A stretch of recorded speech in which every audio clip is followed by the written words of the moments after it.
৩৯ বছর আগে তৎকালীন সোভিয়েত ইউনিয়নের চেরনোবিল পারমাণবিক বিদ্যুৎ কেন্দ্রে ভয়াবহ বিস্ফোরণ হয়। এতে আশেপাশের এলাকায় তেজস্ক্রিয়তা ছড়িয়ে পড়ে। সম্প্রতি চেরনোবিলের এই নিষিদ্ধ এলাকায় দেখা মিলছে একদল নীল রঙের কুকুরের। শুনে চমকে উঠলেও বিজ্ঞানীরা আশ্বস্ত করেছেন এটি কোনো ভয়ঙ্কর তেজস্ক্রিয়তাজনিত কারণে হয়নি, বরং এর পিছনে রয়েছে একেবারে সাধারণ কারণ। সেটি হলো পুরনো পোর্টেবল বা বহনযোগ্য টয়লেটের রাসায়নিক পদার্থ। ডগস অফ চেরনোবিল কর্মসূচির গবেষকেরা নিশ্চিত করেছেন তাদের তোলা ছবিগুলো সত্যিকারের। গত ৬ অক্টোবর অন্তত ৩টি নীল কুকুরকে তারা চেরনোবিল এলাকায় দেখতে পেয়েছেন। বান্ডেল থাকলে প্রতি সেনমানিতে টাকা বাঁচবে। বিকাশ সেনমানি বান্ডেল কিনে জিতুন প্রতি লেনদেনে। কুকুরগুলোর রঙের উৎস খুঁজে বের করতে বেশ কয়েকবার ধরার চেষ্টা করেও ব্যর্থ হন তারা।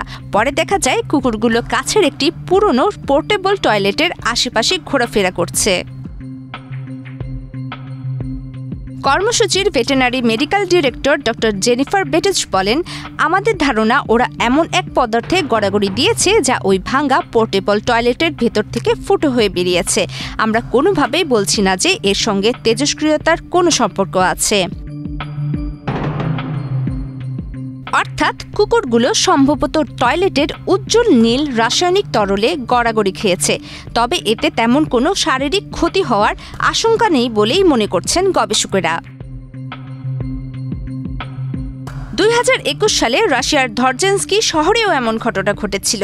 সেখানে একটি পরিত্যক্ত রাসায়নিক কারখানার পাশে নীল রঙের কুকুর দেখা গিয়েছিল।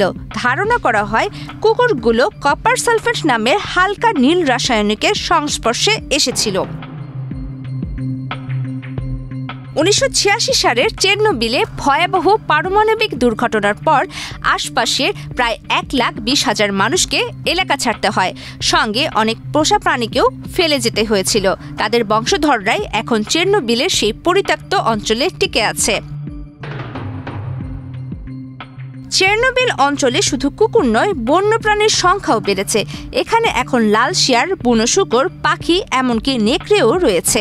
গবেষকেরা বলেছেন এই এলাকায় নেকড়েদের মধ্যে এমন কিছু জিনগত পরিবর্তন দেখা গেছে যা তাদের ক্যান্সারের বিরুদ্ধে লড়াইয়ে সাহায্য করতে পারে। প্রমিতি কিবরিয়া ইসলাম, বাংলাদেশ প্রতিদিন।